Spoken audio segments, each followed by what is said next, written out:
Welcome back to the channel, everybody. And right now, it's the morning of. We're the morning of the draft. So it's, of course, time for that final first round mock. We're going to lock in what we think will happen in the first round.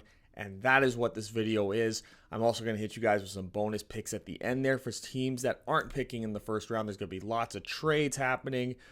As of right now, the draft order is pretty much been locked in for a while. I think Minnesota's waiting on the Chargers. We'll get to that to see what kind of pick ends up there at number 5. But let's get right to it. And like and subscribe.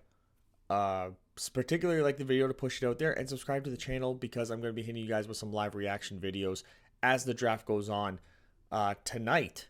The draft is tonight. And then I'll hit you guys tomorrow with a second and third round mock draft in correlation with what happens in real life in the first round tonight. So let's get to it right now. Thanks for coming in. Let's do it. So let's address the trades right away here in the top 10. We have the Minnesota Vikings trading up for J.J. McCarthy. I think it's a big smokescreen by the New York Giants to be so invested, allegedly, in J.J. McCarthy and in this quarterback class, specifically to try and get, I believe, to get the Chargers out of there so that Malik Neighbors does not get picked by them.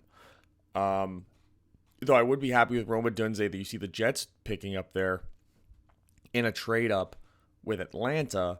I think that Malik Neighbors just fits the Giants a little bit better. And we'll talk about Rome Odunze now. The Jets are in a win-now situation. They addressed a lot of the offensive line issues in the offseason. They can trade a pick next year as sort of the higher pick in the trade, and then maybe like a 5th round pick and a 3rd round pick next year to move up from 10 to 8 to get Rome Odunze. I think Atlanta would be susceptible to that because then gives them some levity to then move around in the draft later, and they still get the guy that they want. The top 3 quarterbacks, I think, sort of speak for themselves. The first 4 picks sort of speak for themselves. I know Patriots fans are like, oh, they're not going to take they're going to take a quarterback with a trick. Jay Daniels doesn't really matter. Joe Alt falls to the Titans. Great pickup for them. It's going to be a real good start to his first full year as a starter for Will Levis.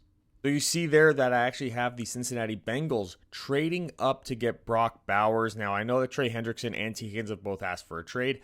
I think they'll be more inclined to pay and keep Trey Hendrickson just because of how much money they already have invested on the offensive side of the ball. And then you can get a guy like Brock Bowers, who, for all intents and purposes, can be sort of a bigger contested catch guy, maybe. He can almost fill the shoes of T. Higgins to a degree. I think it's a lot harder to find a great pass rusher than it is to find a number 2 weapon in your offense. Dallas Turner going to Atlanta. Quinyon Mitchell, the first corner off the board, going to the Chargers. After Byron Murphy, I have going to the Bears. I think Byron Murphy is going to be somebody who's going to surprise a lot of people and find his way into the top 10, especially here in the situation with the Bears with Rome Odunze off the board.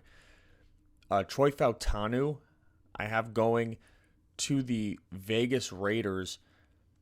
This is just because they need to fill a couple spots on the offensive line. I think if you draft Troy Fautanu, you're really getting a Zach Martin, the next version of that, the next player that's going to be of that ilk and that skill set. He'll probably start at guard, and then he'll be an all-pro guard, and you'll just have an amazing offensive lineman moving forward. Olu Fashanu, there's your starting left tackle for the Saints, Terrion Arnold.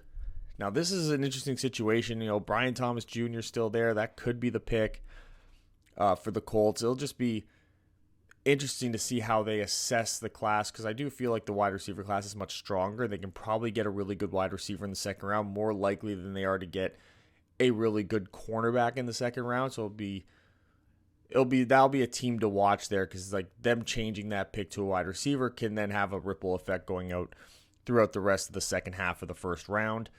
J.C. Latham going to the Seattle Seahawks. I think he'll start at guard with the possibility of playing tackle, depending on what we see with Abraham Lucas. But I think worst case scenario, you've got a great starting guard moving forward there. So Denver wanted to move back, pick up some extra picks, and still land their quarterback, Bo Nix, moving forward. They also pick up a second-round pick. I think they could probably get a first, get 18 and a second-round pick, and only have to give up a fourth-round pick, do like a pick swap sort of deal there to make that work. And then Brian Thomas Jr. there at 23 to the Chargers. They get their wide receiver to pair up with Quentin Johnston. Definitely I'd say a younger, higher ceiling wide receiver group. It'd be to see Quentin Johnston now as a true number one receiver in an offense rather than like a number three receiver, where trying to find a role for him, I think, was not as simple as people were expecting it to be. I like Cooper DeJean going there to the Jaguars. They're saying he's going to go higher than expected. I think a lot of people expect him to make it all the way to Green Bay. I think this may be the place where he could go. I think the Colts are also in play for him as well. Liatu Latu, the Rams get a pass rusher there. I see a lot of people going, oh, they're going to get Johnny Newton or something. They lost Aaron Donald. Kobe Turner was brought in to be that guy. He had a great year, and now I think you can just build on that there. I think you need a true edge rusher opposite Byron Young and Michael Hecht. I think Michael Hecht might have even left the team. I'd have to go back and check my deep dive series. Jackson Powers Johnson going to the Pittsburgh Steelers. Talisi Fuaga starting as he's going to be a tackle probably long term, but he's going to fill in at guard, I think, to start his career. And then when Terrion Arnold is out of there, he will probably take over as that left tackle. Nate Wiggins to the Eagles. I think that's pretty straightforward. Graham Barton. See a lot of people having him go higher than this. I think it's really going to depend on how they view Graham Barton in comparison to Troy Fautanu and J.C. Latham in terms of his ability to play guard. If they see that Fautanu and J.C. Latham, they like the versatility of them being able to play tackle. Maybe it's a team that sort of has questionable tackle play or an aging tackle room. Then they might take those guys, and that's why I had them going over Graham Barton in this scenario. But I wouldn't be surprised if Graham Barton was the first of that, that versatile offensive lineman that's most likely going to spend most of his career playing on the interior. And I have the Carolina Panthers trading up into the first round here because Jared Verse has taken quite the tumble here all the way to 25. They need a pass rusher, so why not trade up here and get your next star pass rusher, get ahead of Arizona and Tampa Bay, who would definitely be looking into picking him up as well. Speaking of those two teams, Johnny Newton falls there to 27, right into the lap of the Arizona Cardinals. And Tampa Bay gets Kool-Aid McKinstry. I think he really fits Todd Bowles' system out there. Even though they've done some drafting, I think you want to get a tippy top guy. And I think Kool-Aid McKinstry can fill that role. Adonai Mitchell going to the Buffalo Bills. I think that's pretty straightforward. They're probably going to maybe even trade up.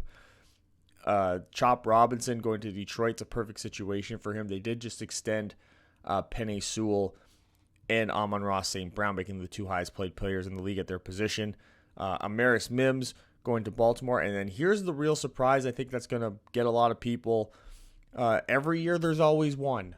There's one of those guys who's viewed as like a late second, early third round pick who finds his way into the first round. And I believe it's going to be Christian Haynes just because I think he fits what the 49ers like to do on the offense, and he fits a need that the offensive line of the 49ers has.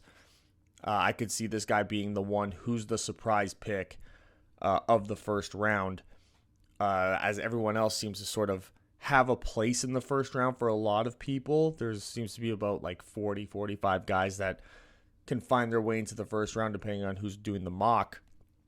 I haven't seen a lot of Christian Haynes, and I'm going to put it out there that he's the surprise pick of the first round. And then you got Xavier Worthy going to Kansas City. I know they just signed Hollywood Brown. I was sort of in that, thing as well until I watched that franchise guy, and he was talking about, Hollywood Brown's only a 1-year deal.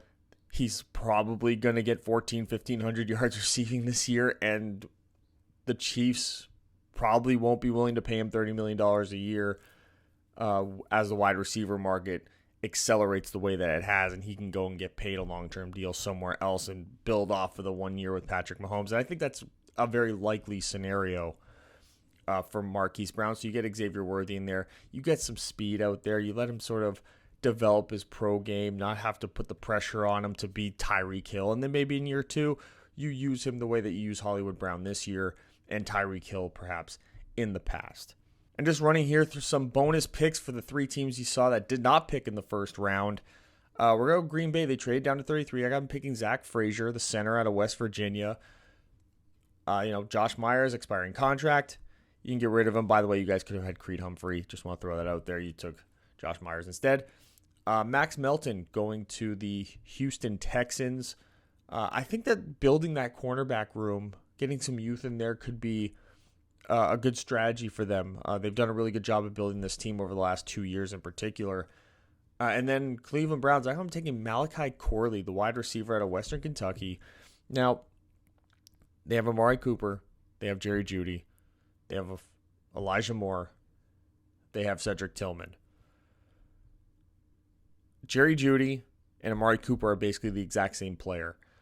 So I don't think Amari Cooper is too long for this world in Cleveland. And Malachi Corley can come in and fill a role that maybe you're expecting, that he's like that Deebo Samuel. He's like the little slot receiver that you can throw out there.